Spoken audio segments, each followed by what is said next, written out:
Dying Light 2 has many issues that Techland is working to address. One of the most pressing issues I have found in the game is the flashlight functionality. This is a huge problem for immersion as there is little to no shadowing around the infected or anything else in the game really. In the first game, this problem does not exist. If anything, there's much more depth to not only the infected, but the surrounding objects in the game as well. This makes me question why in the sequel, with an improved engine and far better technology, why do we not have dynamic shadows? I tested this out with the photo mode in Dying Light 2 because the lighting of the game actually changes upon entering it. Here, we can see there are shadows around the infected like what we might expect to be seeing in real time while you're actually playing. I believe this to be the same lighting conditions that play out in the game's cutscenes. As I was continuing to get footage, a funny bug happened where the infected's animation continued to play out even in the photo mode. As the zombie moved, the shadow did too. Here is all the proof that I needed to determine that dynamic shadows can be patched into the game and it would actually look pretty good.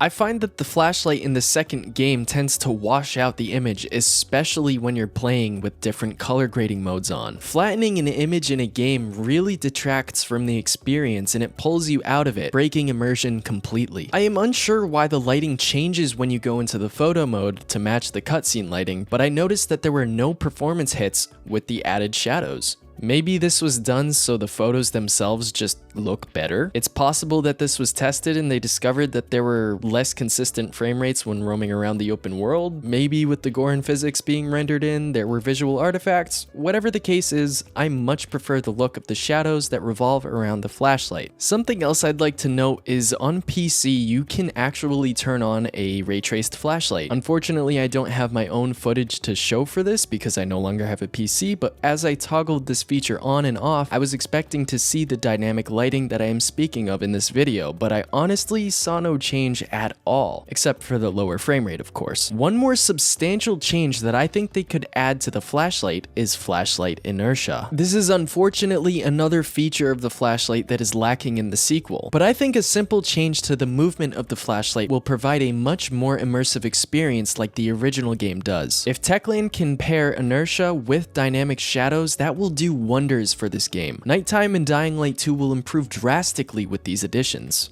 I think we can all see that these changes are absolutely possible to make. The inclusion of dynamic shadows in Dying Light 2 as well as flashlight inertia will bake the world into itself, creating a much more convincing environment. The first game was much more immersive with the shadows and made it a scarier experience, especially at night. Have you noticed the flashlight washes the game out when it's turned on? Do you think these changes are necessary? Let me know in the comments. If you enjoyed this video, please like and subscribe. 1,000 subscribers is not that far away and I'm really looking forward to hitting it. Anyway, thank you for watching. I will see you all in the next video.